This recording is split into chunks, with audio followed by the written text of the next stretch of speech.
inteiro, gente que telefonou hoje durante o dia para poder entrar na aula. Tá?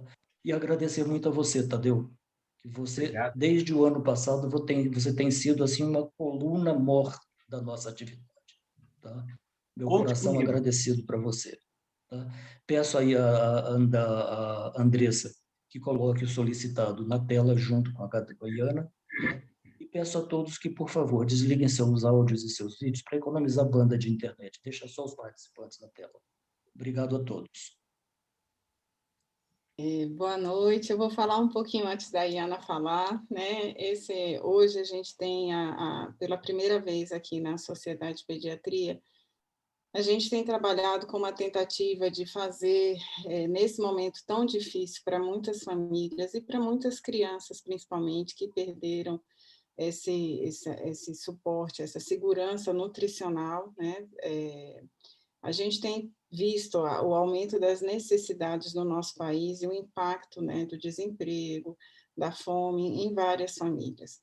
Então, cada um de nós tem tentado contribuir com o que pode, da forma que pode, de maneira individualmente. E a gente conversando nas nossas reuniões da diretoria, né, dentro de um grupo ali que já faz alguns trabalhos, veio crescendo no coração, né, Iana, o desejo de ajudar mais alguém, né, e a gente está tentando aí mobilizar algumas coisas, mas no nosso país, até para ajudar, a gente tem que levar um tempo para a gente se organizar, de sair do campo individual para o campo coletivo. Hoje a gente, nessa aula, conversou com o professor Tadeu, se tudo bem, né, e junto na diretoria a gente trouxe essa ideia de colocar aqui um QR Code para ajudar uma das instituições que alguns dos nossos membros da diretoria ajudam. É uma instituição que a Iana vai apresentar para vocês um pouquinho. Essa doação é voluntária, né? Quem tiver, quem puder contribuir de alguma forma, assim, quem se sentir, né, à vontade, o link que vai aparecer aí no QR Code vai direto para a instituição, não é para a Sociedade de Pediatria, não é uma cobrança pela aula, esse webinar é gratuito, mas nós gostaríamos de dar a oportunidade para quem tem esse desejo no coração, como tantos de nós temos, né, e andamos ajudando aí pelo mundo da forma que a gente consegue, né, e Ana também colaborar para aliviar um pouquinho. Conta um pouquinho para a gente, Ana, dessa instituição que quem quiser pode ajudar hoje. Então, gente, lá chama Santos Inocentes. É importante a gente frisar que realmente é uma coisa voluntária. E aí, às vezes, a gente quer ajudar e a gente não sabe para onde está indo o dinheiro, se a instituição é séria, se não é. Então, assim, essa associação ela se chama Santos Inocentes.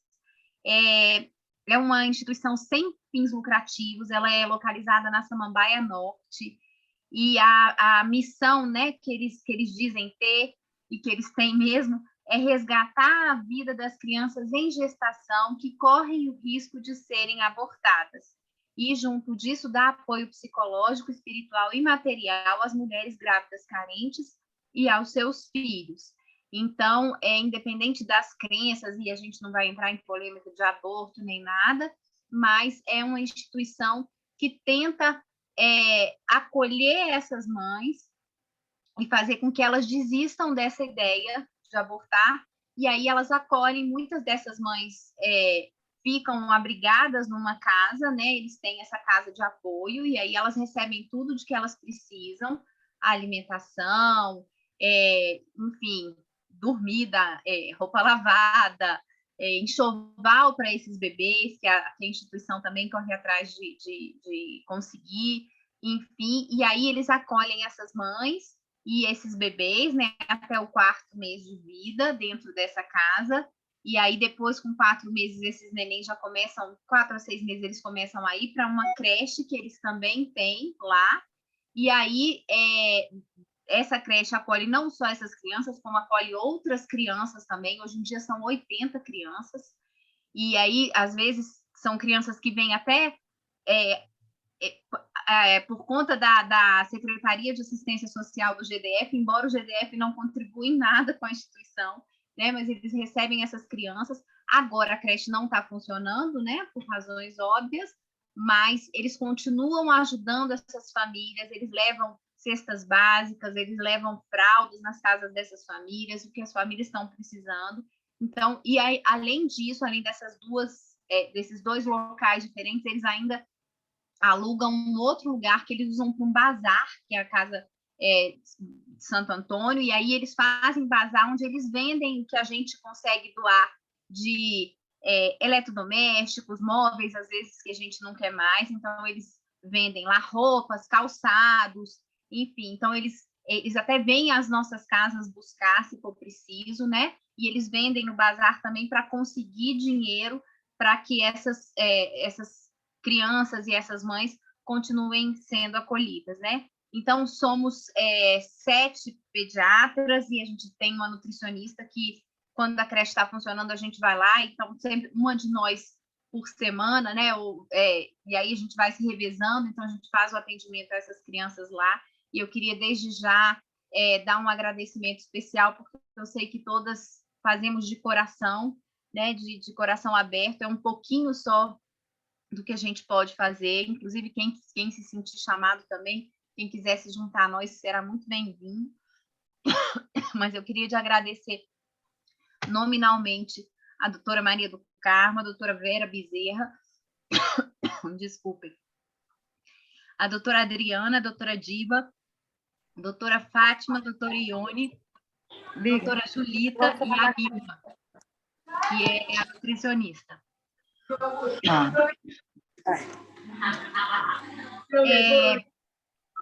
Então, gente, eles precisam muito assim de enxovais para bebê, de cesta básica, de fralda, de leite, de outros alimentos, de material de limpeza, material de higiene pessoal, bem como recurso financeiro mesmo. Os funcionários de lá estão todos com os pagamentos atrasados, eles não têm de onde tirar dinheiro para pagar esses funcionários, eles continuam indo trabalhando, né, por amor e tudo, mas eles precisam de sustentar as casas deles também.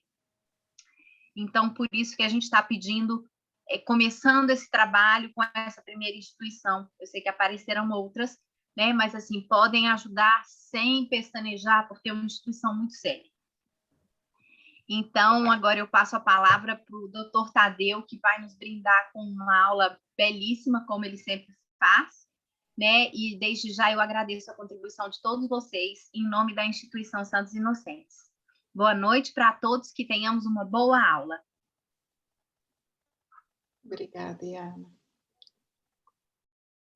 Só vou apresentar o professor Tadeu. O professor Tadeu é especialista de pediatria pela Sociedade Brasileira de Pediatria, é o atual presidente do Departamento de Pediatria Ambulatorial da Sociedade Brasileira de Pediatria, também participa aí junto eu acabei de saber agora, da Academia Americana, então, do Departamento de Primary Care, né? É a nossa pediatria ambulatorial de lá, ele está junto lá na coordenação, e ele sempre comparece aqui nas nossas aulas, e a gente gosta muito de assistir as aulas dele no congresso, né? Não podemos estar juntos presencialmente, mas estamos aqui online, e essa aula é aberta para os pais, porque teve várias mudanças na introdução dos alimentos. Então, temos alguns conceitos novos que o doutor Tadeu vai conversar um pouquinho aqui com a gente. Vocês podem mandar as dúvidas pelo chat ao final, ou, né, se for alguma que o professor preferir, a gente pode ir transmitindo também essas dúvidas. Muito obrigada mais uma vez, agradecer ao Dr. Denis e ao espaço da Sociedade de Pediatria para esse bate-papo aberto não só para pediatras, né, nessa parceria pediatra-família no cuidado das nossas crianças. Andréia, muito obrigado pela apresentação. Iana, parabéns pela iniciativa, conte comigo. E meu grande amigo Denis, um abraço para você, obrigado pelo convite. Quando o Denis me convidou, viu, Andréia? Ele falou, Tadeu, eu quero que você fale sobre a introdução de alimento, porque está muito difícil. Eu vou falar assim, Denis, nós vamos ter que voltar um pouquinho na história para a gente falar sobre a introdução de alimento sólido.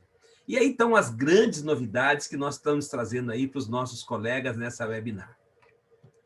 Eu vou trazer primeiro uma pesquisa maravilhosa feita pela editora Abril, através da Veja Saúde.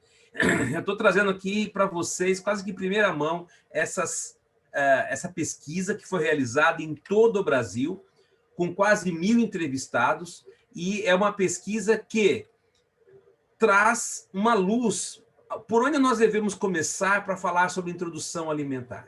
Então, essa pesquisa, feita em todo o Brasil, pergunta primeiro qual a idade do seu filho e quando é que ele começou a apresentar alguma dificuldade alimentar. Olha só a resposta. De 1 a 4 anos, se você somar 36 com 26, mais de 50%, ou seja, 62% dessas crianças de 1 a 4 anos têm dificuldade alimentar, gente. E por que tem dificuldade alimentar nessa idade? Ah, por causa da seletividade. Não, é porque não foi feita uma boa introdução na alimentação complementar. Vejam só as perguntas e as respostas, que interessantes. Você conhecendo o problema, eu acho que fica muito mais fácil você solucionar o problema. Perguntaram para os pais: o seu filho apresenta ou apresentou algum sinal de dificuldade alimentar? Gente, 61% respondeu: apresenta dificuldade em experimentar novos alimentos. E eu pergunto para vocês, por que essas crianças de 1 a 4 anos têm essa grande dificuldade de experimentar novos alimentos? Daqui a pouco eu respondo para vocês. 53% se recusa a comer em pouca quantidade. 44% não quer nem olhar para fruta, verdura e legumes. Doutor, como é? Ela chega para nós, os pais, né, com 1 ano de idade. Doutor, como é que eu faço para o meu filho comer fruta, verdura e legume? Você vai ver que a história começa muito antes. Vou apresentar para você daqui a pouquinho. E come apenas um tipo de alimento, um grupo de alimento. Isso chama-se monotonia alimentar. Olha só os problemas. E agora nós temos dados, pesquisa feita para a gente poder discutir isso com vocês e com os pais. Segunda pergunta.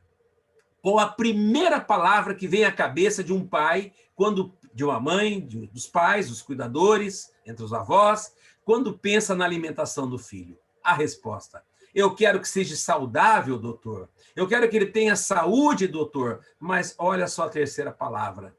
Mas é muito difícil, doutor. Por quê? Porque alimentação, gente, é hábito. E hábito você adquire, você não impõe. E olha só esta outra pergunta. Quais são os principais desafios em relação à alimentação do seu filho? 71%. Fazer com que ele tenha uma alimentação variada e balanceada. 66%. Fazer que ele coma suficiente fruta, verduras e legumes. 29%. Conciliar o momento da alimentação com o momento de prazer.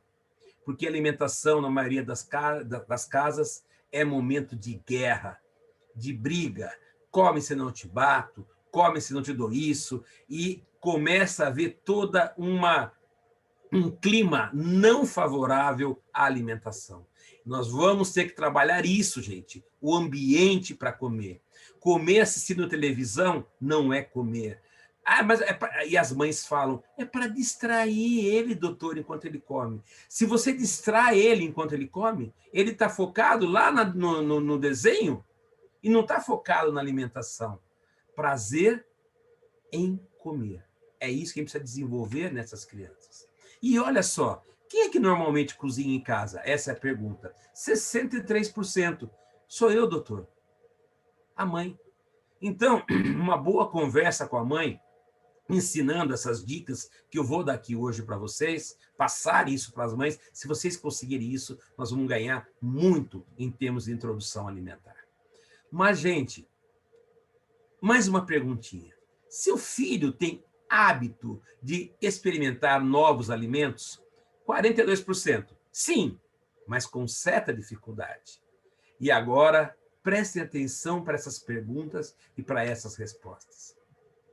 A dificuldade alimentar do seu filho foi... Quem tomou a iniciativa em falar sobre dificuldade alimentar? 91%.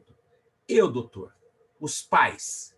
Os pais é que tomam a iniciativa de falar com o médico sobre dificuldade alimentar. E eu acho que deveria ser diferente.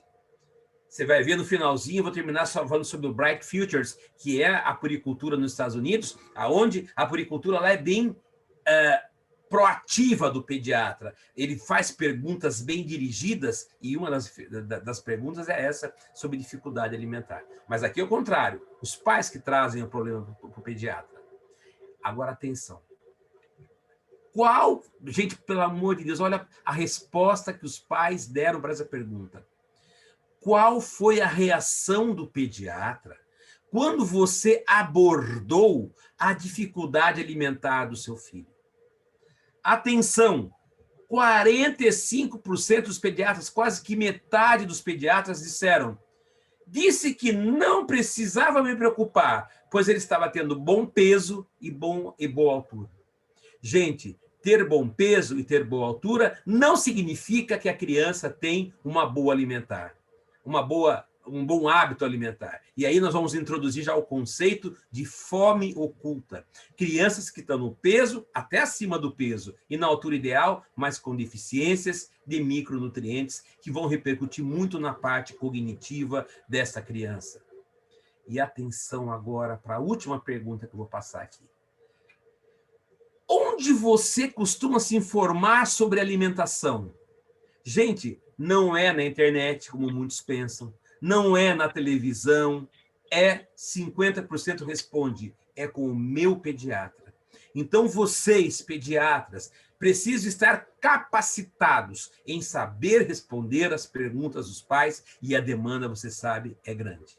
E não deixar o problema agravar para chegar, que nem essa pesquisa mostrou, 1 a 4 anos, 60% das crianças com dificuldade alimentar. Aí vem aquela pergunta. Tadeu, então, quando é que começa o preparo para uma boa alimentação complementar? Sabe qual é a resposta? Desde a vida intrauterina.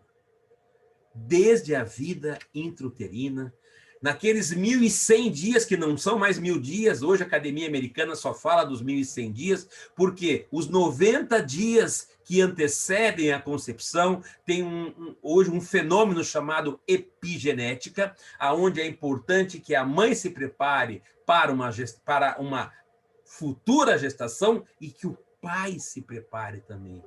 Vários estudos mostrando que o espermatozoide também sofre metilação em seu material genético, podendo trazer problemas para a criança. Então, o pai e a mãe precisam se preparar desde a pré-concepção. Por isso que hoje se fala de 1.100 dias, que vai da pré-concepção até o 2º ano de vida. E aí vem, entrando já no nosso tema de hoje. Quando é que o meu filho vai aprender a comer, doutor? Resposta: desde a 8ª semana de vida intrauterina. Porque os receptores olfatórios formam-se na 8ª semana de gestação, estão funcionais na 24ª semana de gestação. Os receptores do paladar se formam na 7ª a 8ª semana de gestação e estão em atividade funcional na 17ª semana de gestação. Então, uma criança de 17 semanas de gestação, 24 semanas de gestação, ele já sente paladar, ele já sente olfato dentro do útero. E aí começam os estudos maravilhosos da doutora Julie Mennella. Julie Mennella, lá em 2019, ela fez uma mesa redonda, fez um curso pré-congresso, onde ela apresentou os trabalhos dela na Universidade da Pensilvânia. Maravilhosos. E ela fala sobre sabores e odores na vida intrauterina. É na vida intrauterina que o feto, inclusive, no final da gestação, deglute o líquido amniótico e sente sabores e odores do líquido amniótico. É a primeira experiência quimiosensitiva do feto. É aí, na vida intrauterina, que começa o aprendizado do paladar. Aí você vai falar, prova, Tadeu. Pois então, a doutora Julie Mennella já fez os estudos sobre desenvolvimento de preferências alimentares. São lições que se aprendem nesses estudos que a Julie Mennella maravilhosamente fez, experimentais, e o que é mais importante, estudos longitudinais. Ela tem uma coorte enorme lá na Filadélfia.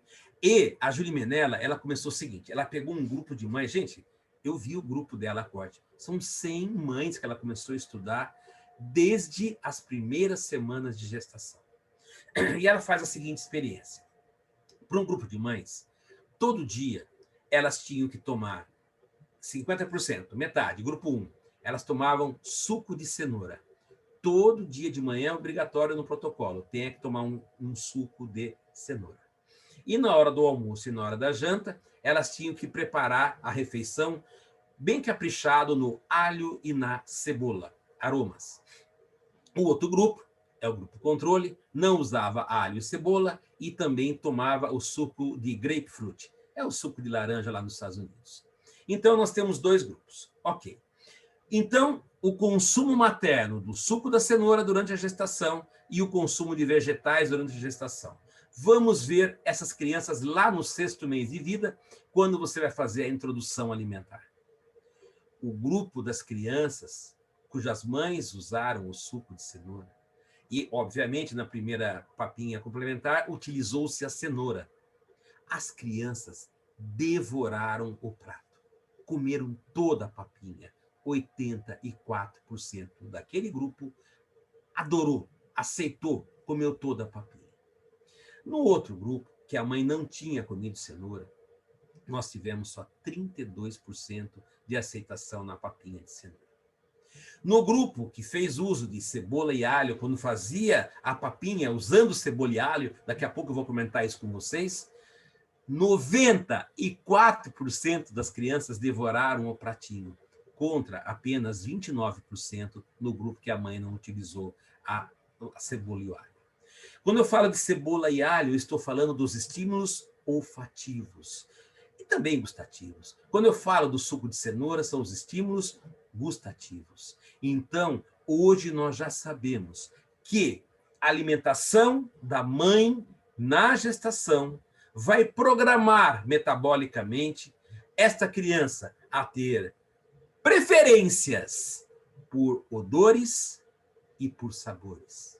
Então, uma boa introdução alimentar começa quando? Começa na vida intrauterina.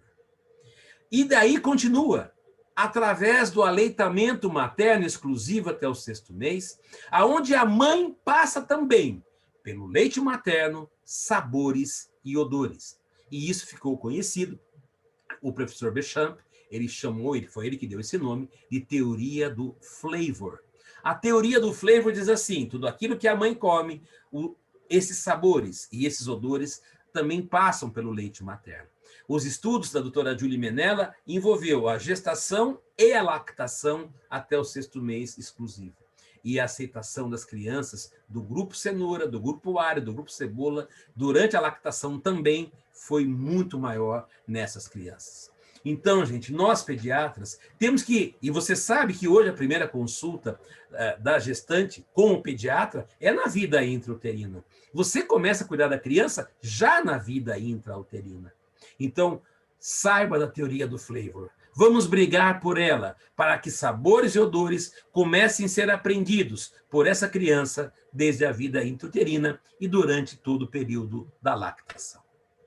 E quando a gente fala no desenvolvimento de uma criança, eu tenho que pensar no peso e na estatura, isso você viu, mas atenção, você tem que pensar muito também no cognitivo da criança.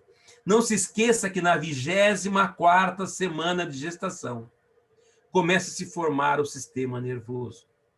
E quando você fala de sistema nervoso, eu estou falando de 86% de lipídios para você formar as conexões nervosas. E quando a criança nasce, o crescimento do cérebro é enorme. E aos 2 anos de idade, o cérebro da criança já tem 1000 gramas. 1 quilo. Como é que eu formo 1 quilo de cérebro? Sendo que o cérebro é formado por neurônios e por conexões sinápticas.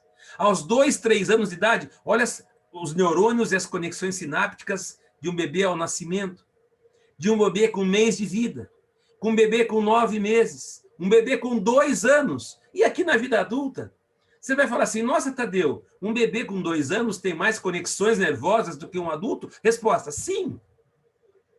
A sinaptogênese é enorme nessa fase de vida. Mas para você formar um neurônio, para você formar conexões sinápticas, você precisa do quê? Um neurônio tem membrana, citoplasma e núcleo, mas essa fibra axonial, ela é revestida por uma bainha de mielina. E essa bainha de mielina é feita de fosfolípides, é feita de gorduras, é feito de lipídios. Então, o aporte de lipídio para a criança é muito importante desde a vida intrauterina. E aí já vou levantar um problemaço para vocês. Novidade também para vocês. Nós, vamos entender rapidamente. Nós temos os ácidos graxos poliinsaturados da série ômega 3 e ômega 6. Ômega 6 são todos aqueles óleos vegetais. Óleo de soja, óleo de milho, óleo de canola, óleo de girassol. Daqui a pouco nós vamos mostrar para você qual que é o melhor para fazer a papinha da criança. E o ômega 3 é aquele oriundo das algas marinhas. O peixe come a alga marinha de águas frias e profundas e se enriquece de ômega 3. E observe que a cadeia enzimática de metabolismo, tanto do ômega 6 quanto do ômega 3, é a mesma cadeia enzimática. Delta 6 desaturase, elongase, delta 5 desaturase, e eles vão entrando na cadeia. Só que do lado, o ômega 6, você vai formar o ácido araquidônico, o ARA. Lembra que é o precursor daquela cascata inflamatória do ácido araquidônico? Do lado ômega 3, você vai formar EPA e vai formar lá o produto final, que é o DHA. É o DHA que se incorpora naquelas membranas dos neurônios para dar o neurodesenvolvimento. 97% do ômega 3 vai formar DHA e vai se incorporar no cérebro e 93% na retina, nos olhos, formando cones e bastonetes. Então, é muito importante que a criança tenha este aporte de ômega 6 e ômega 3 na proporção de 5 ômega 6 para 1 de ômega 3. Lembre, o DHA é o produto final do metabolismo do ômega 3. No último ESPGHAN que teve lá em Glasgow, nós tivemos uma surpresa com essa apresentação da professora Danielle Swanson. A Danielle Swanson fez um trabalho maravilhoso e ela mostrou o seguinte, que atualmente somente 0,2% a 6% de conversão do ômega 3 até o submetabólito EPA, e desses 0,2% a 6%, somente 63%, de 0,2% a 0,6%, 63% de 6%, tá? Chega para formar DHA. Ixi, mas não é o DHA, Tadeu, que vai formar cérebro, que vai formar retina, e vai para a parede dos vasos, e vai para o coração? Sim, mas nós estamos com uma cadeia enzimática totalmente desviada para o lado 6. Esse é o problema sério atualmente. Todos os países, instituições têm uma proporção ideal. A Organização Mundial da Saúde, a FAO, falam em 5 de ômega 6 para 1 de ômega 3. Ótimo, isso é o ideal. Mas como é que está a situação atual? Nós estamos nos Estados Unidos com 50 para 1, de 6 para 3. Na Europa, 45 para 1. No Japão, 12 para 1. O Brasil, os estudos mais recentes mostram 32 para 1. Nós estamos com excesso de ômega 6, mas você fala, Tadeu, por quê? Por que o excesso de ômega 6? Porque nós estamos colocando, vou até voltar aqui o slide, nós estamos colocando muito 6 desse lado. E nós estamos desviando a cadeia para o lado 6, e a cadeia enzimática é única. Se as enzimas vão trabalhar para o lado 6, elas não vão trabalhar para o lado 3. E aí começa um problema sério.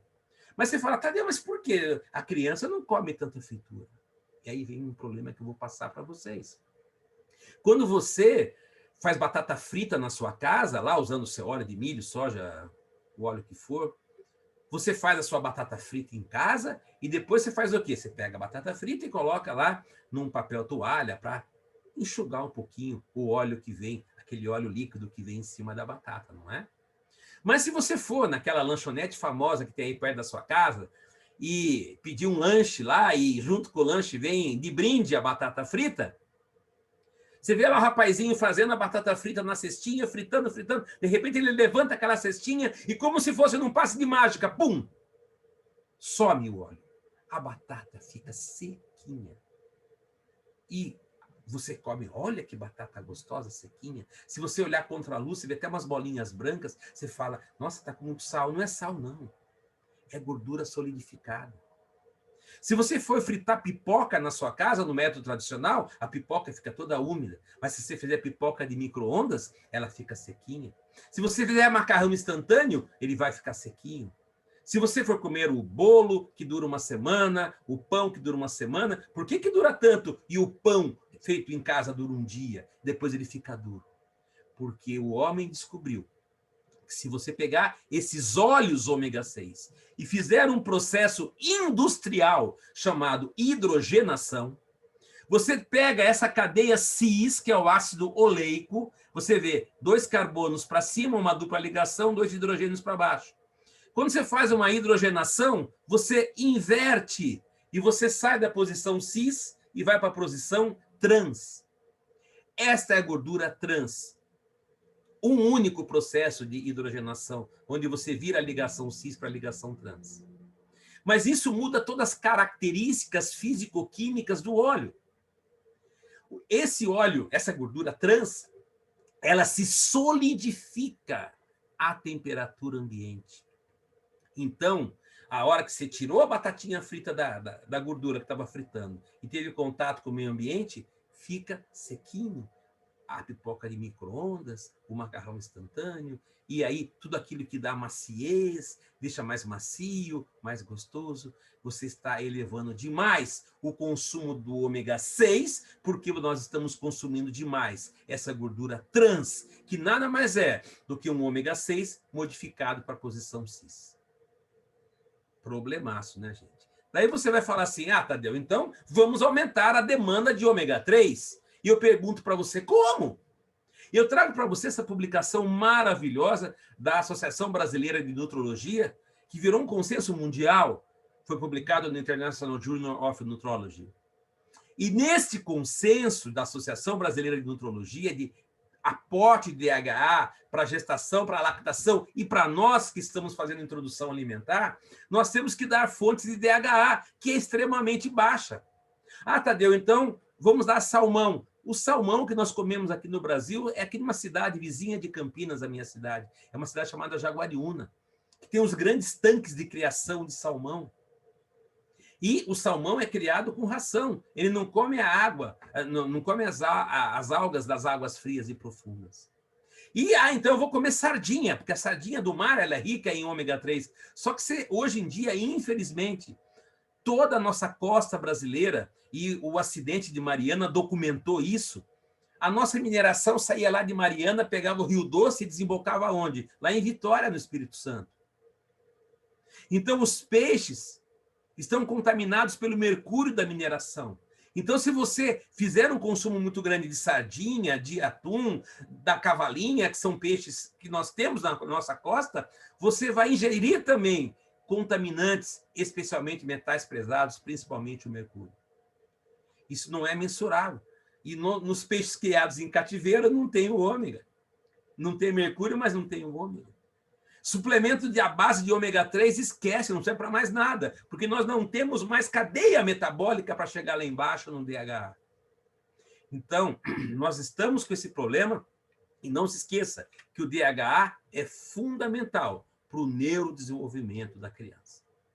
Então, saiba que você que faz a puericultura bonitinho, e faz a puericultura desde a vida intrauterina, aquela consulta no último trimestre da gestação, reponha para essa mãe DHA, não ômega 3. Hoje nós temos que você, pediatra, tem que perguntar para a mãe, você que está amamentando, você está tendo uma fonte de DHA? Você está tomando algum suplemento com DHA? Se não, prescreva, porque o leite materno é que vai transferir para esse nosso bebê, para o neurodesenvolvimento, o DHA para a formação de neurônios. Leite materno exclusivo até o 6º mês, mas não se esqueça que essa mãe precisa ter uma boa fonte para poder fornecer esse DHA através do leite materno. Lembrando, ao 6º mês de idade ou qualquer fase da vida, o leite de vaca integral ele é proscrito no Brasil, na Academia Americana de Pediatria, até os 2 anos. O leite de vaca integral, um estudo brasileiro mostra que ainda 64% dos nossos lactentes de 0 a 5 anos tomam leite de vaca, 74% de 6 a 12 meses tomam leite de vaca como alimentação láctea. Muitos, por condição financeira, não dá para comprar uma fórmula infantil. Então, cresce a sua responsabilidade na alimentação complementar. Por quê? A alimentação complementar é o conjunto de alimentos que vão ser oferecidos para o lactente a partir do 6º mês de vida, em complemento ao aleitamento materno ou em complemento às fórmulas infantis. Mas, Tadeu, preciso entrar com alimentação complementar ao 6º mês? Se ele está tomando leite materno, não posso deixar exclusivo até os 9 meses? Atenção agora, primeira coisa para o seguinte, quando começar com a alimentação complementar? Esse número que nós falamos, 6 meses, gente, não é um número absoluto. Aí entra a puericultura. Eu já vi muita criança entrar com alimentação complementar e a criança não ainda está o seu neurodesenvolvimento ainda não está apto a fazer a deglutição. Então, você, pediatra, antes de prescrever alimentação complementar, tem que fazer alguns testes. Ver se essa criança já está pronta para entrar com alimentação complementar. Se não estiver ao 6º mês, você vai ter que estimular. Cuidado com os nossos prematurinhos, cuidado com os nossos pigs, porque nessas crianças há um atraso do desenvolvimento motor. Às vezes, você não pode padronizar aos 6 meses. Às vezes, nós precisamos do auxílio das nossas colegas fonoaudiólogas para nos auxiliarem nesse movimento. Faça um teste antes de prescrever alimentação complementar. Ofereça para a criança uma colher. Coloque a colher na boca da criança. E a hora que você tira a colher, tem que haver a retração da língua e o fechamento do lábio. Eu pus a colher, tirei. A língua tem que retrair e o lábio fechar. Esse é um sinal que está, em termos de desenvolvimento motor, pronto para você entrar com a alimentação complementar. Outra coisa, quando a criança vê a colher, ela movimenta o corpo e a cabeça na direção do alimento, manifestando aceitação. Faça esse teste. Às vezes, uma introdução precoce não está ainda com o neurodesenvolvimento pronto, pode levar a desastres nessa introdução da alimentação complementar. Aos 9 meses, a criança já manuseia o talher. Então, nada daquelas mães superprotetoras que ficam dando a comida na boquinha da criança. Aos 9 meses, a criança tem que já manusear o talher. E aos 10, 12 meses, ela tem que pegar a comida com a própria mão e levar à boca. Já sei que vai vir a pergunta do BLW, daqui a pouco já vou comentar, tem um slide sobre isso. Então, aos 10, 12 meses, gosta de pegar a comida com a própria mão e levar à boca. E com 1 ano de idade, melhora ainda mais a habilidade com o talher e já tem autonomia de comer sozinho. Mas, atenção, é um misto. A criança com 1 ano de idade, ela come com a colher e com a mão. Colher e com a mão. Não é sujo. Hoje nós estamos com a teoria da higiene, álcool gel, lava a mão, lava a mão. Lava a mão antes da alimentação e deixa a criança comer com a mão, come com a colher. Tem que ser uma coisa prazerosa. Tá? Essa transição é muito importante em termos de habilidade neuromotora. Outra coisa importante, aí vem responder aquela pergunta. Tadeu, leite materno exclusivo até o 6º mês, não posso esticar até 8, não posso esticar até 9?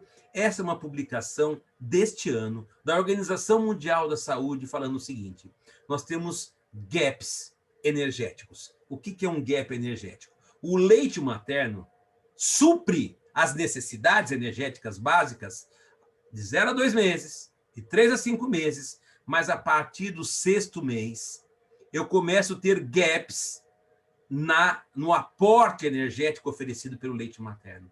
Aumenta as necessidades em quilocalorias. E esse gap tem que ser suprido pela alimentação complementar para reduzir riscos de doenças crônicas no futuro. Então, como é que fica o esquema da alimentação complementar? É importante que tem criança que a mãe quer continuar dando leite de 3 em 3 horas, aí é leite materno ou fórmula, não importa, mas ela quer também que a criança coma. Espera aí, mãe, espera um pouquinho. Se nós vamos entrar com alimentação complementar, alguma coisa vai ter que sair. Então, você vê que aqui aos 6 meses de idade, nós temos um aporte, vamos supor que esteja em aleitamento materno. Tudo que eu estou te falando vale para a fórmula infantil também. Nós temos 60% do aporte calórico vindo do leite da fórmula láctea ou do leite materno, mas 40% tem que vir da alimentação complementar. Então, você tem que dar aquele período de 3 horas antes da papa principal do almoço, aquele período de 3 horas antes da papa do jantar. Porque senão, doutor, ele não quer comer. É lógico, ele não está com fome, porque ele acabou de mamar há 1 hora atrás. Então, você vai ter que fazer essa transição e mostrar para a mãe que, a partir do 6º mês, mantém o aleitamento materno ou entra com a fórmula infantil, as crianças estão de fórmula, mas você vai ter que fazer a transição.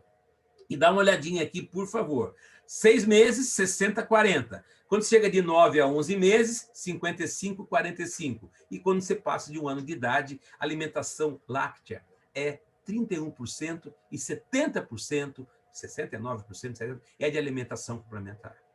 Então, vai reduzindo o leite, vai entrando alimentação complementar. Você vai fazendo aquele balanço energético para suprir as necessidades do bebê sem gaps energéticos. E quando eu falo de alimentação complementar, nós temos que guardar 3 letrinhas. A criança precisa ter quantidade ideal. Doutor, ele comeu 2 pratões, ele comeu meio pratinho. Calma, nós temos um equilíbrio de quantidade, de qualidade e de variedade entre os vários macronutrientes e micronutrientes. Vamos estudar um pouquinho isso. Quando a gente fala de quantidade, nós temos essa publicação do Departamento de Nutrologia da Sociedade Brasileira de Pediatria, da nossa pirâmide alimentar. Essa é a pirâmide alimentar aqui do Brasil, adotado pela Sociedade Brasileira de Pediatria e pelo Ministério da Saúde. Uma base onde você vai ter o quê? Cereais, pães e tubérculos. É o nível 1 da pirâmide. Aonde de 6 a 11 meses precisa de 3 porções, 5 porções de 1 a 3. E a tabelinha está todo lá nessa publicação maravilhosa da Sociedade Brasileira de Pediatria, através do seu Departamento de Nutrologia. Verduras e legumes no nível número 2, frutas número 2, e no nível número 3 entra leite, carne, ovos, feijões, nível 4, óleos, gorduras, açúcares e doces. Então, nós temos que pensar na quantidade bem distribuída. E atenção para isso. Conceito de densidade nutricional. É muito importante você saber o que é densidade nutricional, Tadeu? Nós temos aqui quantidade de micronutrientes no eixo X e quantidades de calorias no eixo Y. Se você oferecer um junk food para a criança, tá? Os famosos cheeseburger e aí vai, ele tem uma densidade nutricional muito baixa. Por quê? Porque ele tem muita caloria e pouco nutriente. Se você pega água não tem nutriente, mas tem pouca caloria. Mas aí também é pouco. Se você pega os cereais, eles têm uma densidade nutricional com alto teor calórico e também com bastante nutrientes. Se você pegar as frutas, você vai ter uma grande quantidade de nutrientes com baixas calorias. Ou seja, você não pode ficar só num quadrante. Você precisa equilibrar tudo para ter densidade nutricional. Você tem que ter quantidade, mas você tem que ter o quê? Qualidade na alimentação. Não adianta você ficar dando alta densidade calórica, porque você vai ter aqui embaixo um baixo aporte de nutrientes. E outra coisa, o professor Benny Kessner, lá na Universidade de Washington, nós tivemos o prazer de estar com ele no último AAP, e o Kessner é um dos grandes publicadores sobre dificuldades alimentares, ele estuda muito, ele tem um centro de estudos de dificuldades alimentares em Washington, que eu tive o prazer de conhecer, maravilhoso. E ele lançou um guia prático para tratamento das dificuldades alimentares. E ele fala o seguinte: as crianças que eu recebo aqui sem nenhuma dificuldade alimentar é porque elas têm 15 ou mais preparações usualmente na sua dieta alimentar. Você pergunta para a mãe, o que seu filho come? É geralmente mais do que 15. É uma boa pergunta para você fazer para os seus pais. Pai, vamos aqui contar. O que seu filho come? 1, 2, 3, vai contando. Tem que ter de 15 para cima para ver se está tendo variedade. Crianças que têm dificuldade alimentar é batata. Gente, eu estou fazendo esse trabalho aqui também, aqui em Campinas.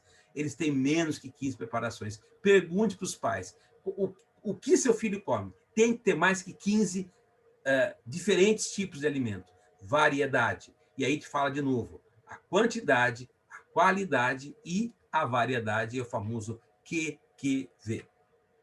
A refeição deve conter pelo menos um alimento dos cereais e tubérculos. Cereais são sementes e grãos, tubérculo é a raiz. Então, arroz, milho, macarrão. E tem mãe que às vezes dá arroz e milho. Ela dá batata e mandioca.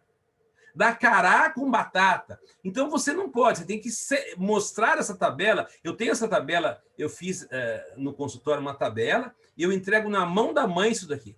E mostro para ela, tenho lá classificado. Mãe, escolhe um de cada um.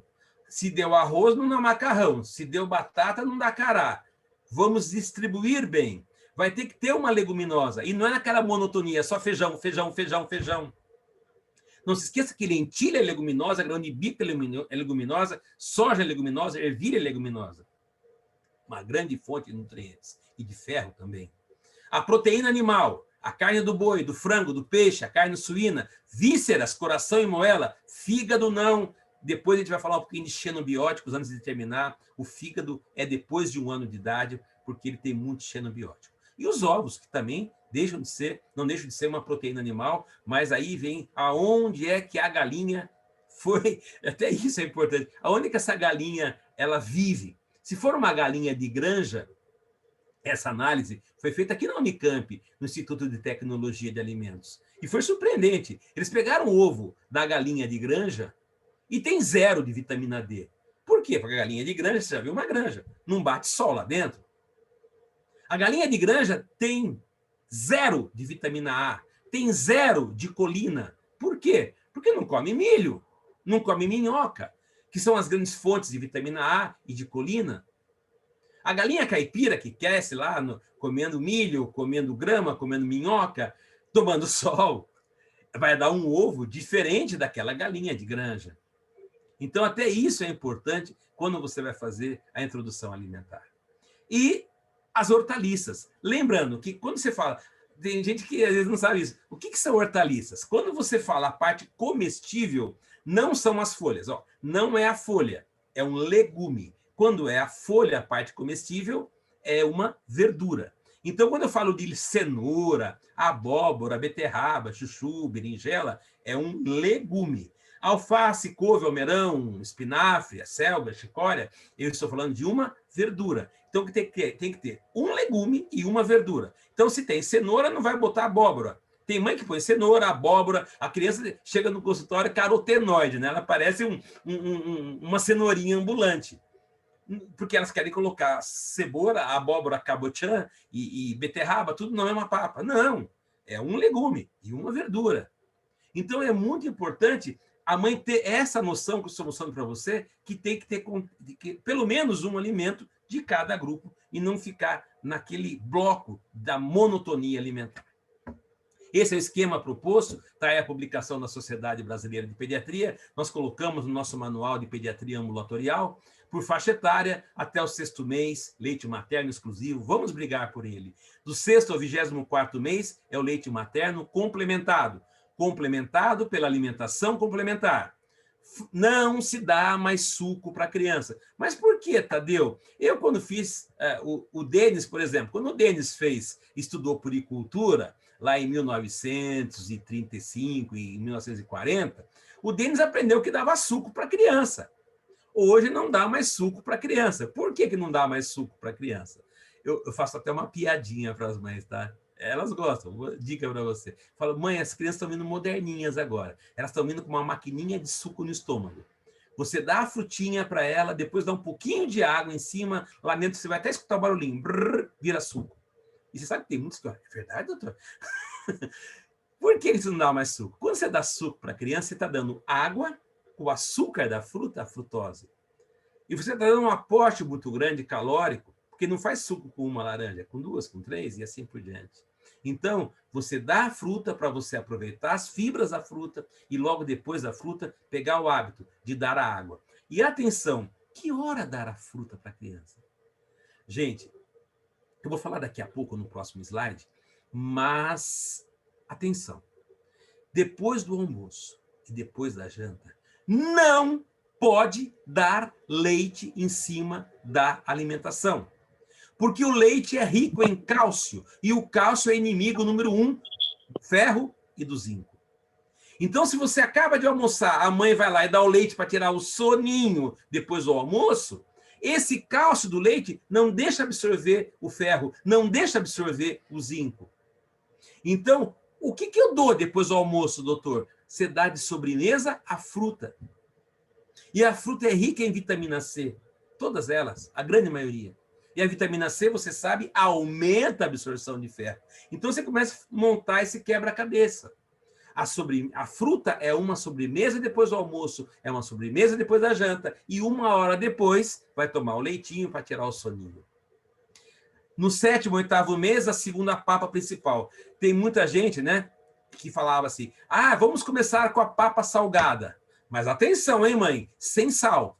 Ué, como é que é uma papa salgada sem sal? Então você não usa mais esse nome papa salgada. O nome correto hoje é papa principal, aonde não vai sal. 9, 11 meses, vamos passando por uma consistência da alimentação da família e a partir de 1 ano, alimentação da família, desde que essa família tenha uma alimentação saudável, né? Essa o Denis vai adorar. Quando introduzir o ovo, quando introduzir o peixe, lá nos Estados Unidos, que tem a mania da pasta de amendoim, quando que eu dou a pasta de amendoim? Resposta: essas proteínas heterólogas, segundo a Academia Americana de Pediatria, Sociedade Brasileira de Pediatria, deve ser a mais ampla possível a apresentação das proteínas heterólogas a partir do 6º mês de vida. Tadeu, mas se eu quiser atrasar o ovo? Não pode atrasar o ovo. O ovo tem que ser dado ao 6º mês. O peixe tem que ser dado ao 6º mês. Por quê? Porque nós estamos dentro de uma janela de tolerância imunológica. Um grande mestre da imunologia chama professor Dutoit. Esse francês é o que mais publica em termos de tolerância alimentar. E o Dutoit fala, eu vou até ler para vocês completo o que o Dutoit fala. Para aqueles que, não, vou deixar o ovo para mais tarde. Vou deixar o peixe para mais tarde. Olha o que o professor Dutoit fala. Impedir o contato com a proteína, esperando que a criança cresça e depois tolere melhor o alimento, é uma prática que tem se mostrado desfavorável e associada a maior incidência de alergia alimentar, como mostrou esse estudo do professor Dutoit. Então, nós temos que preparar, essa é uma publicação da minha amiga Ariane Yang, aqui de Campinas, muito bonita. Ela fala assim, nós temos que fazer essa apresentação no antígeno, mas olha a genética dessa criança, veja o histórico familiar, veja como é que está a microbiota intestinal dessa criança, em termos de imunidade, não se esqueça que o intestino é o maior órgão imunológico do corpo humano. Como é que está a nutrição dessa criança? Tá ok? Vamos apresentar esse antígeno, que o sistema imunológico certamente vai responder com tolerância e não com alergia. Ovo e peixe entra ao 6º mês. E agora vamos dar aquilo que eu sei que vocês gostam, que é o passo a passo. Vamos ensinar esses pais a fazerem a papinha. Primeiro passo, não vai sal. Tadeu, mas espera um pouquinho. A criança tem tireoide? Lógico que a criança tem tireoide. A criança produz hormônio tireoidiano? É lógico que ela produz hormônio tireoidiano. E para fazer hormônio tireoidiano precisa do quê? De iodo. Se eu estou dando uma comida sem sal, estou dando uma comida sem o sal iodado, estou dando uma comida sem iodo.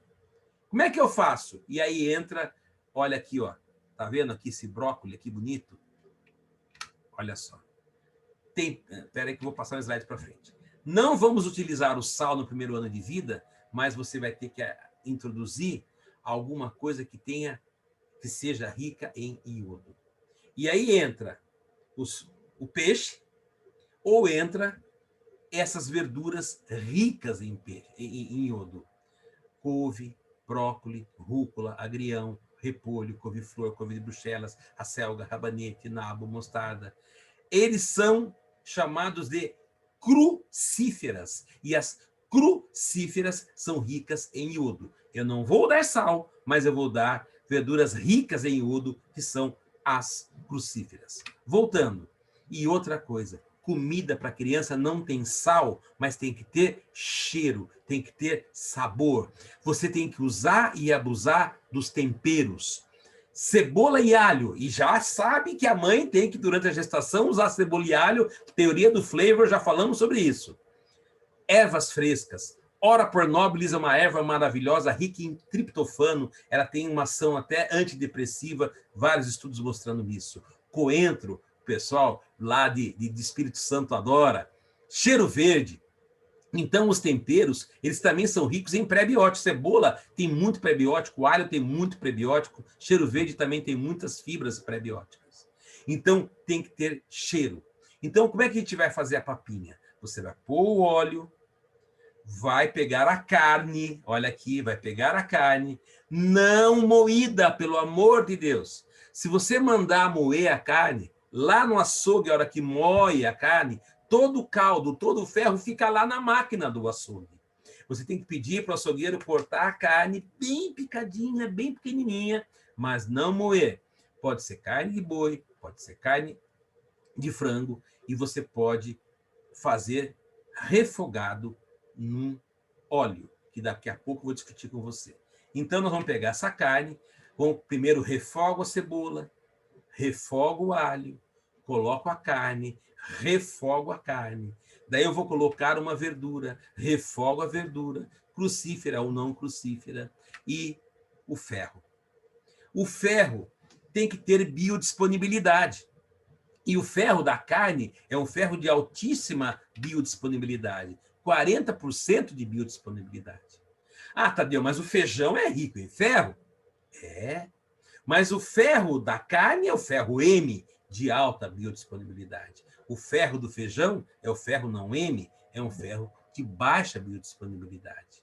E tem mais, o feijão e todas as leguminosas são ricas numa substância chamada fitato. Fitato que diminui a absorção do zinco, que diminui a absorção do ferro. Então, essas leguminosas, todas elas, ervilha, lentilha, grão de bico, feijão, soja, tem que ficar de molho de um dia para o outro para perder os fitatos.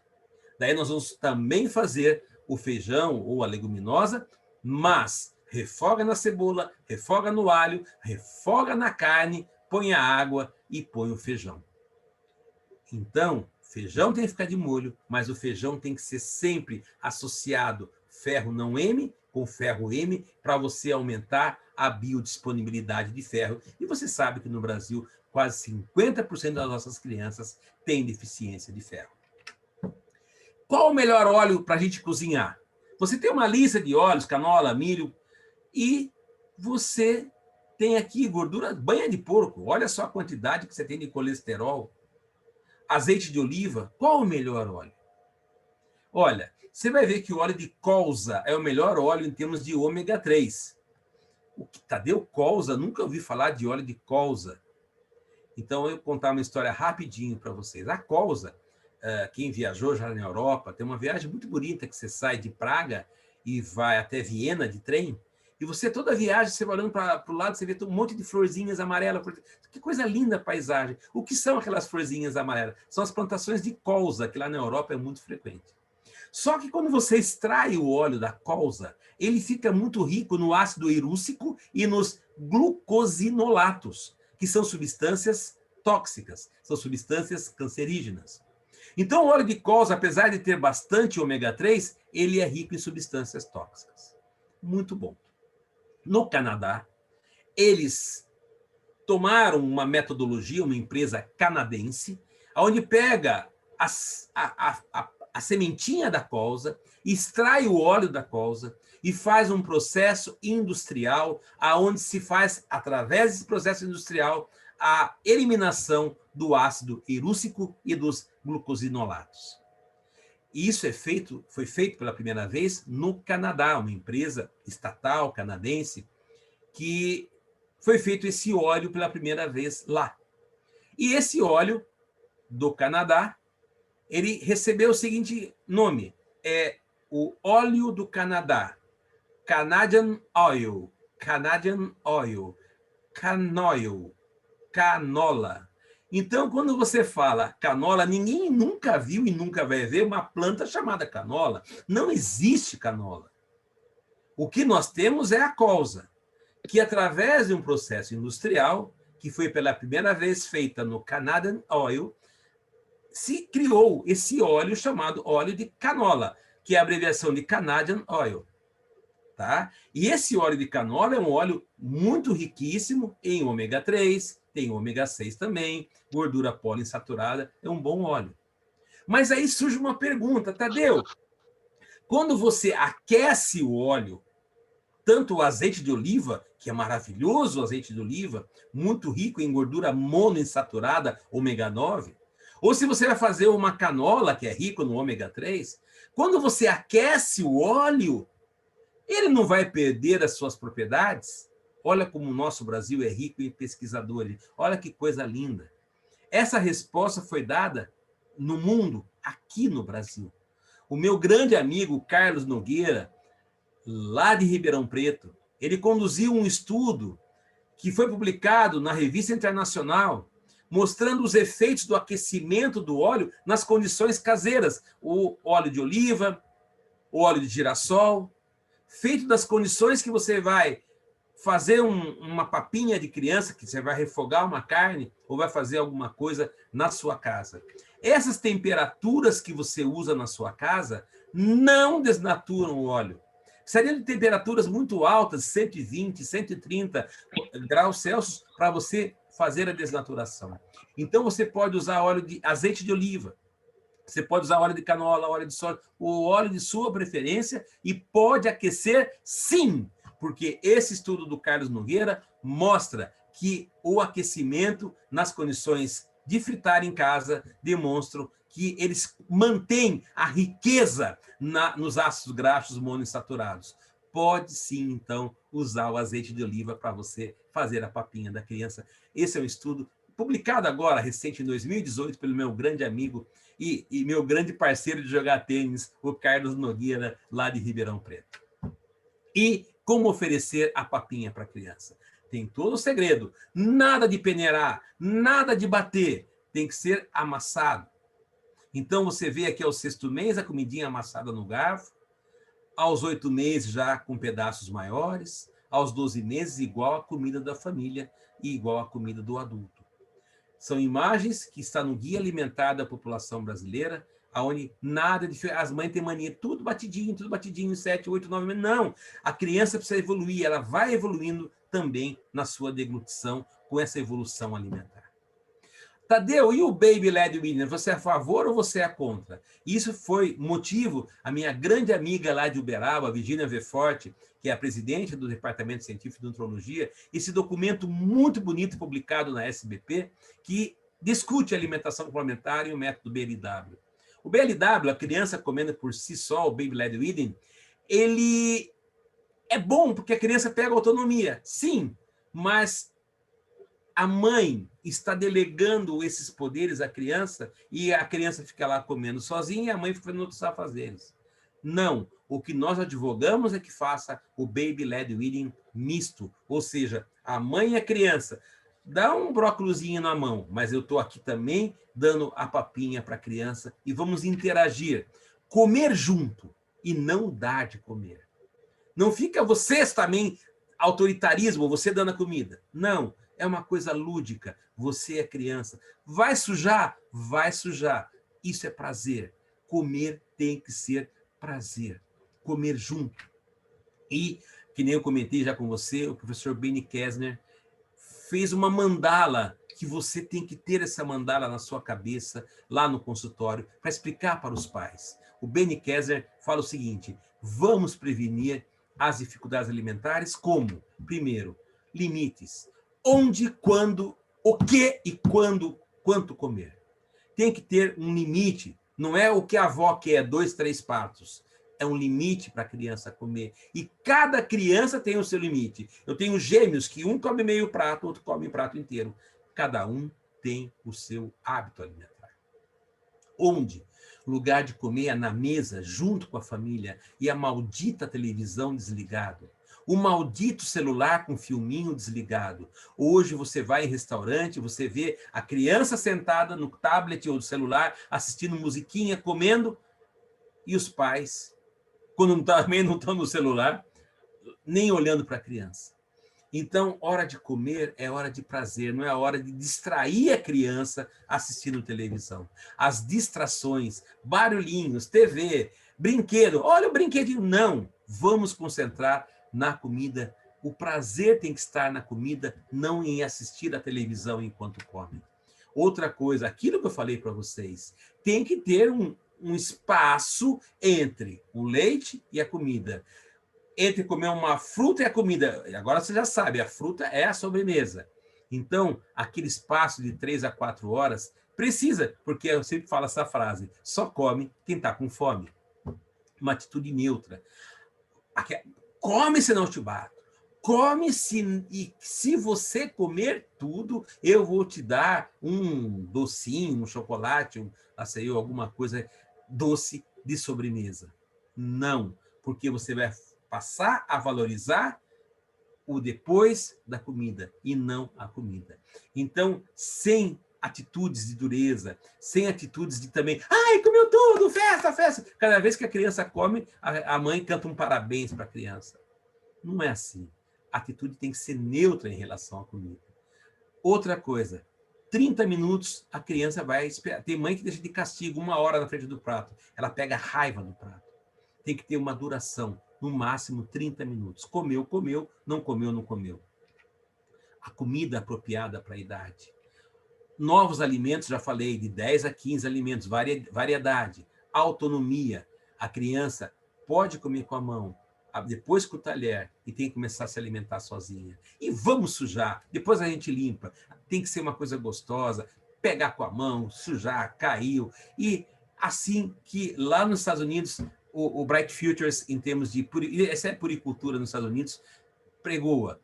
O pediatra tem que ser proativo e não passivo. Você viu que 91% das mães que vêm cobrar o pediatra sobre modificações alimentares, sobre temas alimentares, tem que fazer parte da sua puricultura, interrogar os pais sobre o que come, quanto come, está naquelas 15 alimentos ou não está naqueles 15 alimentos em termos de variedade alimentar ou não. Isso daí é puricultura, é pediatria raiz, é pediatria de raiz, que você tem que brigar por ela, porque é com essa puricultura bem feita que nós vamos construir alicerces para crianças cresçam bonitas e maravilhosas, que nem o Enzo, que nem o Bruno, que nem a Melissa, meus netinhos aí, com muito carinho. Um beijinho para eles e um beijo para todos vocês. E agora nós vamos passar para as perguntas que a Andréia vai passar aqui para a gente, né, Andréia? Andréia, obrigado, viu, por tudo, viu, Andréia? Obrigado pelo convite. Eu que agradeço. Pela oportunidade de a gente poder estar aqui com vocês. Eu que agradeço. Seus livros estão todos aqui, rabiscados, usados, e o senhor sabe, só falta o autógrafo para quando a gente se encontrar pessoalmente. Mas eles andam aqui, né? Para os colegas pediatras, fica a dica, o de pediatria ambulatorial e puricultura, passo a passo, são fantásticos, são livros que eu tenho mesmo e uso e estudo por eles, né? E esse ano vai ter uma novidade, viu? No segundo semestre, nós vamos lançar um novo livro esse ano. Isso mesmo. E já tem um artigo aí que eu já estou até que pensando na aula que vai ser, né? Tem algumas dúvidas aqui no site, algumas perguntas. Eu acho que foi uma aula bem esclarecedora, porque a gente passa dos conceitos culturais, da tradição, de família para família. Então, a gente tem que entender essa dificuldade que as avós têm de aceitar que a gente não vai começar a introdução alimentar com suco, né? É uma coisa que elas receberam a orientação dos pediatras delas. Então, essa mudança vem com base dos estudos aí da Menela, da doutora Menela, desde 2009, desde 2015, né, com o estudo da tolerância, da janela de tolerância, que mudou muita coisa do que a gente prescreve. Então, é sempre importante essa atualização. E aí eu vou começar com as perguntas. Vamos lá. Tem uma série de perguntas em relação à carne de porco, se pode usar antes do 1º ano de vida, se a castanha, camarão, se esse tipo de alimento e frutos do mar, se a gente pode, com que idade, né? Como que a gente faz, se tem algum alimento que a gente não pode começar nessa janela de tolerância, que aqui no Brasil é com 6 meses. Tem uma pergunta aqui que depois eu complemento.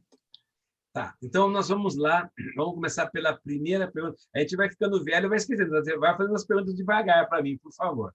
Vamos falar primeiro da carne de porco. A carne de porco é uma carne que tem um baixo teor de gordura, para surpresa de vocês. Então, ela já pode ser introduzida a partir do 9º mês de idade, a carne de porco. Pode ser introduzida, sim. E camarão? O camarão, esse é um problema muito sério. Porque o camarão, vocês sabem como é que o camarão se alimenta? Ele tem um sistema digestório que ele engole a água do mar, filtra a água do mar e depois, como se fosse uma peneira, e depois solta. Então, todos os poluentes do mar, e o nosso mar, infelizmente, está muito poluído, então os nossos camarões, os nossos frutos do mar, infelizmente, estão muito ricos em mercúrio, estão muito ricos em xenobióticos. Então, o fruto do mar não é indicado antes de 1 ano de idade, só após 1 ano de idade. E com muito cuidado no preparo, tá? É gostoso, mas não é saudável, viu, André? Isso. E tem uma pergunta aqui no sentido assim, será que precisamos oferecer a fórmula infantil mesmo após os 6 meses? Eu acho que foi quando o senhor fez o comentário daquela mãe que, no início da alimentação, a mãe que não conseguiu amamentar, que está em uso de fórmula, a manutenção da fórmula. Eu entendi assim. Mas tem a pergunta da Rosicleide nesse sentido, se a gente precisa manter a fórmula depois dos 6 meses de idade. Então, vamos lá. Primeiro, o nosso sonho de pediatra. Aleitamento materno exclusivo até o 6º mês e junto com a alimentação complementar até 2 anos de idade. Esse é o nosso sonho de consumo. Mas, infelizmente, a licença maternidade acaba com 4 meses, as mães já querem introduzir a fórmula infantil, muitos nem, até antes, introduzem fórmula infantil, então vamos dividir assim. Não importa se é do nosso sonho a criança é aleitamento materno, ou se é uma criança que já vem tomando fórmula infantil, com 6 meses eu preciso entrar com alimentação complementar, tanto para um quanto para outro. Ah, Tadeu, mas lá na fórmula infantil tem todos os nutrientes, eu sei, mas fibras, mas o hábito, criar o hábito de comer, eu preciso ensinar essa criança a comer. Isso daí é a idade ideal, inclusive a janela de tolerância alimentar, já que você falou dos alimentos alergênicos, é a partir do 6º mês de idade. Eu já vi que apareceu uma pergunta sobre o fígado. O fígado é depois de 1 ano de idade, porque o fígado do boi, da galinha, eles também têm a mesma função lá do camarão. Eles filtram tudo aquilo que não é bom do nosso organismo. Então, muitas substâncias xenobióticas estão acumuladas no fígado. Então, a gente deixa o fígado para depois de 1 ano de idade. Antes de 1 ano de idade, fígado não. Isso aí tem uma pergunta, Tadeu, no sentido da Flávia, qual a idade mínima para introduzir os alimentos complementares? Ela coloca que a ESFEGA preconiza um mínimo de 17 semanas, aí em torno de 4 meses, e se existe alguma indicação, ou tem outra pergunta, que eu estou juntando as duas aqui, de antecipar a introdução alimentar. Então, excelente pergunta. Muita gente comenta isso. Ah, Tadeu, ele já está tomando fórmula infantil mesmo? Então, vamos entrar com alimentação complementar com 4 meses. Eu escuto isso muito frequente. Já que não está no leite materno, que é o nosso sonho, e a alimentação complementar pode atrapalhar o leite materno, já que está na fórmula mesmo, vamos entrar com alimentação complementar por 4 meses? Resposta, não. E a explicação está justamente naquela figurinha que fui mostrando, que nós temos que alimentar, mas nós temos que ter também um desenvolvimento neuromotor para fazer o ato da deglutição sem o risco da aspiração. A criança, para comer, com 4 meses, ela não senta ainda. E para comer, ela vai ter que estar sentada para fazer uma boa deglutição. Então, antecipar, não estamos de acordo com o desenvolvimento neuromotor da criança. Ela não está preparada para comer e para deglutir. Até porque ela não senta ainda. E aí já vem a pergunta, e se a mãe voltar a trabalhar e não puder dar leite materno? Vai passar para a fórmula infantil, mas não vai passar para alimentação complementar. E eu vou dar uma dica para você que fez essa pergunta, eu esqueci, não deu para ver o nome aqui. Eu uso uma técnica, André, que funciona muito bem. Foi meu amigo Moisés, do aleitamento materno, que me passou essa dica e eu comecei a usar, fiquei apaixonado. A gente sempre... A mulher, quando nasce o neném, ela fica com emocional, né? Você já teve isso, né? Bem assim, lábil, vamos chamar assim. Então, é fácil mexer com o emocional dela. Então, a mãe está amamentando, você fala assim, mãe, você viu lá no hospital, na UTI, quantos nenezinhos estavam lá precisando de leite materno? Doe seu leite materno. Os bancos de leite estão precisando de leite materno. E você começa a criar naquela mãe, além de ajudar, porque, por exemplo, aqui em Campinas, nossos bancos de leite estão vazios, nós somos desesperados atrás de doadoras. E a gente vai estimular a doação do leite materno e a mãe começa a pegar a técnica de extrair o leite, guardar e doar. Daí você fala com 4 meses, mãe, agora você não vai doar mais o seu leite. Agora você vai, entre aspas, doar para o seu filho.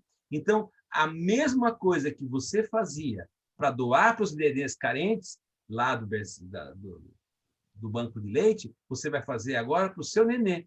Então, você vai voltar a trabalhar e você vai ter o seu leite tirando, ela vai ter a técnica já, vai estar com o know-how de extrair o leite e vai dar para o seu nenê. Então, é assim que a gente faz, para preservar o aleitamento materno por mais tempo. Uma dica para vocês. Isso. O doutor Luiz Antônio, que é aqui do nosso departamento de emergência da Sociedade de Pediatria, ele tinha levantado a mão, mas eu não sei como é que faz aqui para liberar o áudio dele. Você quer perguntar, Luiz? Ele fez uma pergunta aqui no chat. Pode falar. Vamos lá, Luiz, vamos conversar. Fala, meu amigo. Eu levantei sem querer aqui, mas tudo bem, a gente manda ver. Agora tem que falar. Bom, a palestra fantástica, doutor Tadeu.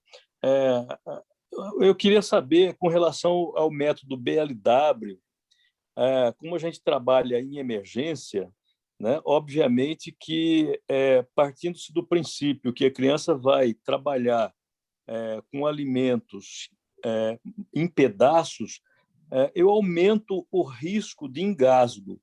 Mas eu não vi nenhum trabalho publicando esses números, né? Obviamente que eu estou partindo do princípio do conhecimento técnico físico, né?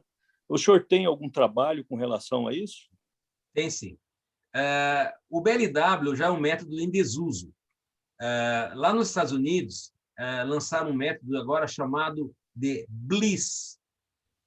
B-L-I-I-S. É o Baby Led Introducing Solid Aliments. O método BLIS ele veio substituir o BLW. O que é o BLIS? O BLIS é justamente o misto do BLW, onde você vai oferecer a papa cada vez crescente e a criança começa a se alimentar primeiro, e a gente usa, eu até tenho no consultório para mostrar para a mãe, um aparelhinho que todo pediatra devia ter para mostrar para a mãe como usar. Chama boleador. Vocês conhecem o boleador, né? Aquele que você faz a bolinha de melancia, a bolinha de melão, né? Então, a gente começa, para evitar os tais engasgos, boleando a sobremesa. Então, você faz a papinha tradicional, a mãe vai dar, e você boleia, principalmente a melancia, o melão, o mamão, que são bem macios, e a criança vai colocar a bolinha na boca. Existe boleador pequeno, médio e grande. Você vai crescendo também o tamanho das bolinhas. Então, é obrigação, mãe que tem bebê em casa, ter um boleador em casa também. E a gente vai boleando e vai dando isso daí, boleia a batata cozida, a cenoura cozida, a gente faz bolinhos de carne bem pequenininho, e os engasgos tão frequentes no BLW, que a mãe daí, quando a criança começa a fazer BLW, ela quer dar tudo para a criança sólido. Então, você vê muito engasgo com brócolis, por exemplo, que elas têm mania de dar brócolis. Eu tive no consultório uma criança que fez um engasgo com brócolis. Elas não têm essa noção que tem que ser uma coisa macia.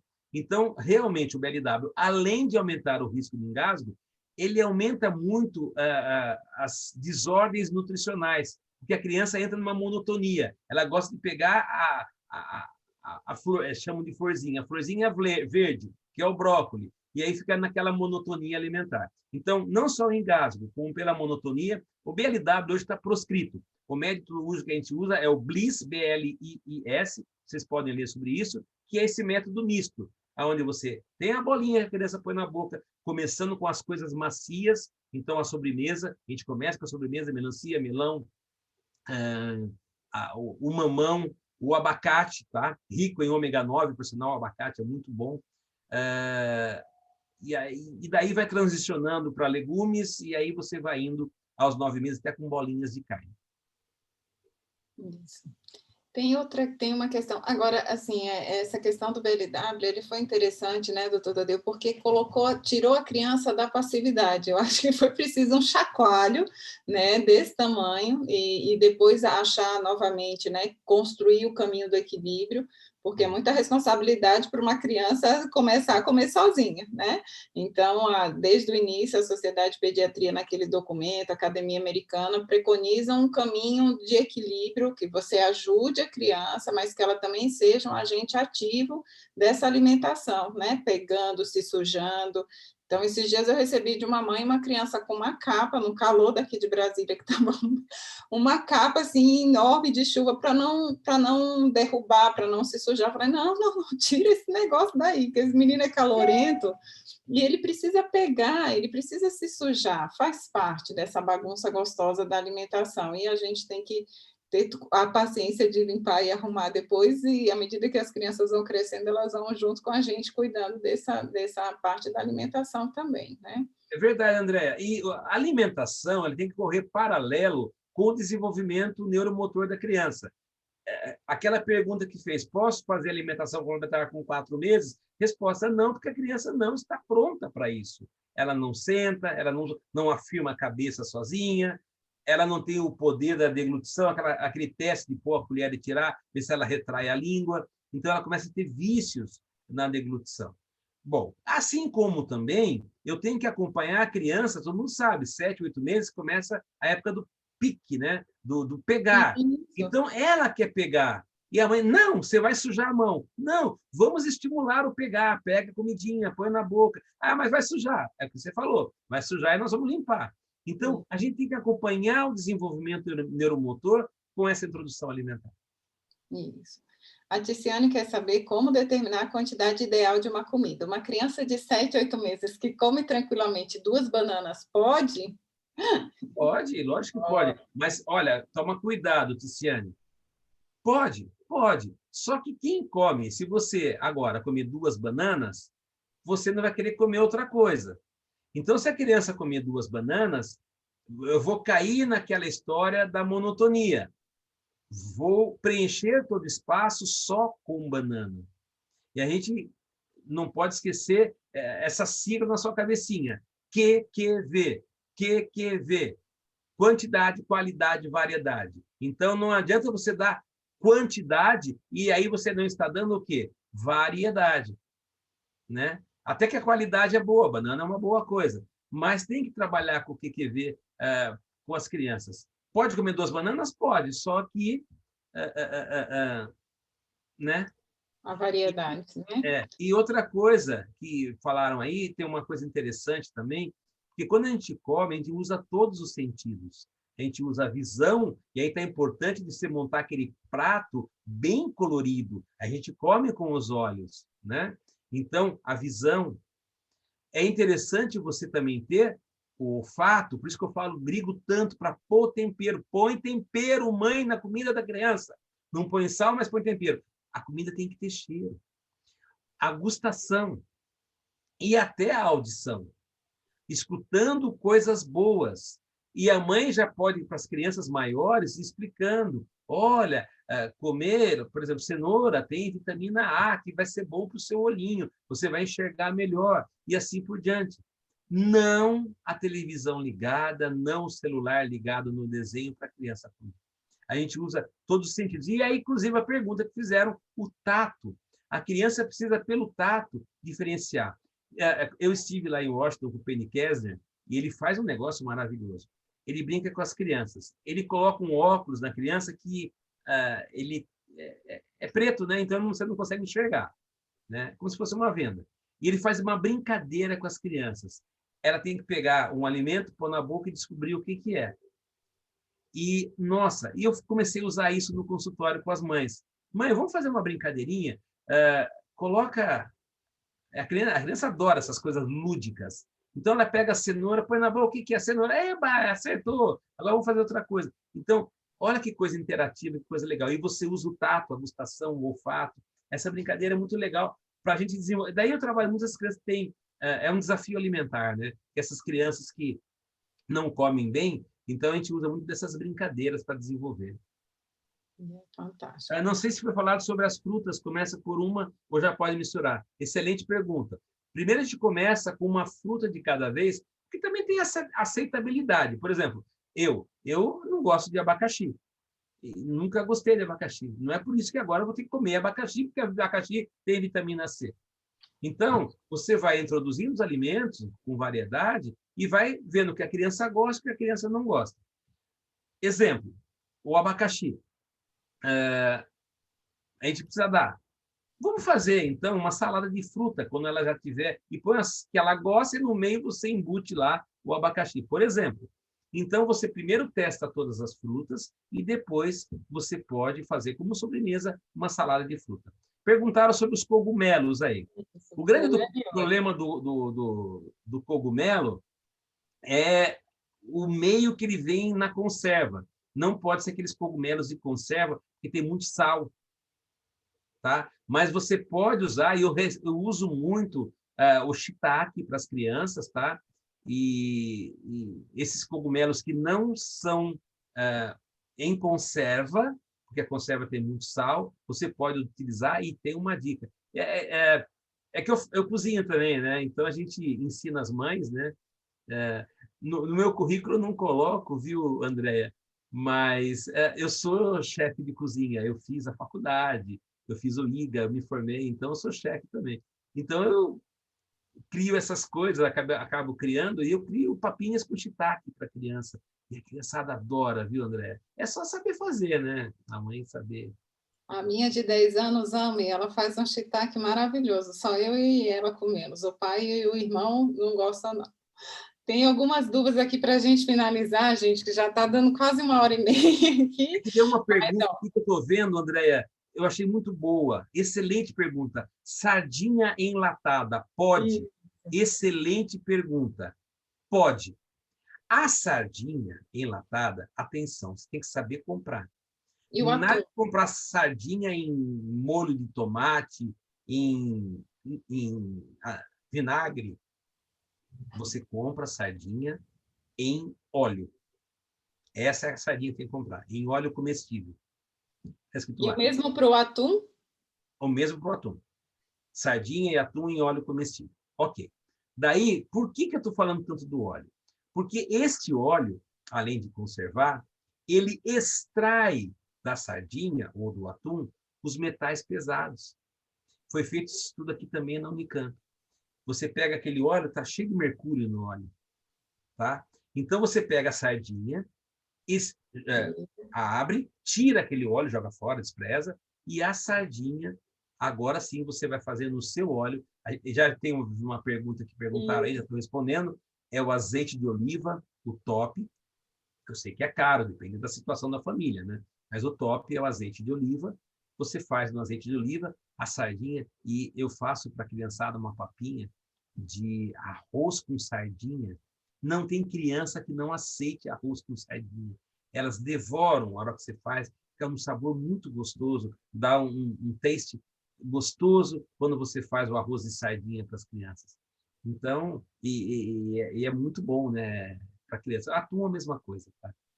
Eu faço um macarrão com atum, um macarrão verde com atum, que a criançada adora também, além de ser muito nutritivo. O macarrão verde é aquele que é feito com o molho do espinafre, por isso que ele fica verde, né? Isso, fantástico. Tem uma pergunta sobre quantidade, ela se repetiu aqui umas 2 vezes, né? A quantidade que as mães tanto perguntam, e outra, acho que é um pai que pergunta ali, 5 a 6 colheres de sopa para uma criança de 6 meses. 2 a 5 colheres de sopa, quer dizer, para uma criança de 6 meses, se é esse volume mesmo. Tá legal. Vamos lá. O volume, gente, é que eu falo, é que tem que respeitar a aceitabilidade de cada um de nós. Se nós formos num restaurante aí, André, eu, você e o Denis, por exemplo, você vai ver que o Denis ele come 2, 3 pratos e não está satisfeito. E ele não engorda, eu acho que é ruindade. E se eu comer meio prato, eu engordo. Se a gente pensar... Hã?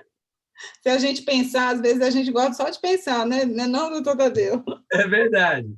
Então, cada um tem o seu hábito alimentar, e tem que respeitar. Mas não queira impor. O pediatra falou que tem que ser 4 colheres de sopa. Então, você vai ter que comer 4 colheres de sopa. Calma. Vamos começar a primeira introdução alimentar com 1 ou 2 colheres de sopa. Nossa, ele comeu tudo. Amanhã eu coloco 3 colheres de sopa. Nossa, ele comeu tudo. Depois eu vou para 4 colheres de sopa. Então, você vai conter a mãe ansiosa para isso. Ele quer que coma. Calma. Vamos, a partir do momento que ele for pegando gosto pela comida, ele vai comendo. Mas se você já quiser dar uma porção muito grande, logo na apresentação ele já vai pegar a raiva daquilo, sabe? Então, vai devagar. A gente consegue devagarzinho fazer essa introdução. Não pode ter pressa. Vou terminar com 2 perguntas, as últimas, e a gente vai deixar o senhor descansar. Sobre o morango e kiwi, se continuam com restrição nesse primeiro ano de vida, e a questão das oleaginosas, castanha, amendoim, né? Com que idade que a gente pode ir? Vamos começar pelo morango. Qual é o problema do morango? Você sabe que as crianças de hoje, elas nem sabem como é uma plantação de morango. Eu levei meus netinhos aqui na cidade de Valinhos, é uma cidade chamada Cidade do Morango, né? Eu levei eles para passear, e teve a feira do morango. Vô, ele cresce no chão, ele leva para cima procurando a planta de morango, né? Então, o morango é uma fruta de chão. E a fruta de chão, ela concentra muito os agrotóxicos. Então, o agrotóxico jogado na água, ele concentra demais. Então, o morango de chão, a gente não aconselha por causa dos agrotóxicos. Mas o morango, que agora é criado, na grande maioria da produção de morango, até aqui em Valinhos, é a hidropônica. Eles crescem naqueles tanques hidropônicos, e aí não vai agrotóxico. Então, o morango hidropônico pode ser utilizado a partir do 6º mês de idade. O kiwi e a carambola, eu sei que é o Brasil inteiro que está nos escutando, são as 2 frutas consideradas alergênicas. Kiwi e carambola. Até porque o kiwi, na verdade, é uma fruta feita por enxerto, tá? Ela não existe essa fruta kiwi. É uma fruta, como é que fala? Quando é feito no laboratório, fugiu o nome. Que nem a soja. Modificado geneticamente. Isso, modificado geneticamente. Desculpa. Valeu, Luiz, me ajudou. Então, o kiwi ele é modificado geneticamente. Então, é por isso que a gente não recomenda o kiwi, porque ele é muito alergênico. E a carambola, porque tem uma substância tóxica na carambola que faz mal para a criança, isso é uma novidade, tá? Então, é por isso. E você, André, eu sei que o Denis ele gosta muito que eu toque nessa parte de alergia. Existe uma alergia cruzada de látex com abacaxi. Então, pode existir também, e com banana às vezes pode existir. Então, criança que tem alergia a látex também tem a banana e abacaxi. Isso é só uma curiosidade, só para contentar o Denis, para dizer que eu falei alguma coisa da área dele. Olha, muitos elogios aqui, doutor Tadeu, muito obrigada pela clareza das explicações, por essa forma tão direta de abordar esse assunto com tantas novidades, né? Mas com tanta tranquilidade também. E já estão pedindo aqui onde que faz para seguir o senhor. Eu acho que ele não tem Instagram, não, porque eu já procurei e não achei.